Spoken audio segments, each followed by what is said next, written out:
Ang mga housemates sinimulan ng magpahula kay Jolie. First, walang maingay. Rain? Oh, wrong. Sky? Wrong. Kulit? Oh. It was really nice, Kuya, especially to see Ate Jolie so excited. Adilan? No. Kuya Pat?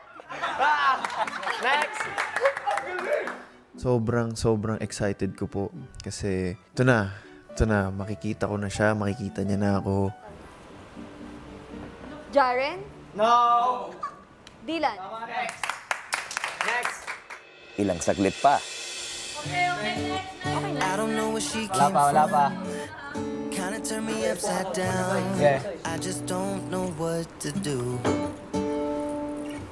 Kailangan mo mag-get. I wanna spend the night at hers and bring her one of my t-shirts so it smells like her perfume. Sino Pwede yan? ka po yan?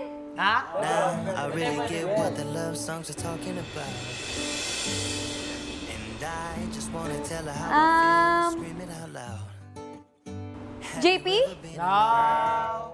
Medyo naiibahan po ako kasi alam kong sa ulado niya yung features ko. Sino to? Sorry! Hala, sorry! Naisip ko rin naman agad na, kaya hindi niya masabi agad yung pangalan ko. Kasi alam niyang wala sa listahan ng housemates na nakasalamuha niya po. Have you ever been in love? Have you ever lost your head? Have you felt like you were out of breath when you saw her in that dress? When your heart is beating fast and you're sweating, you can't.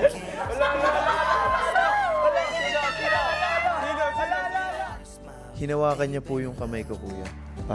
Finit niya yung kamay niya sa kamay ko. Tapos ininterlock niya po sa kamay ko. Tapos dun 100% sure akong alam niya na. Ano yung guess mo? Sino yung guess? Guess. Wala, kahit wala dito? Oo. Si Gwen. Have you ever been in love? Have you ever loved?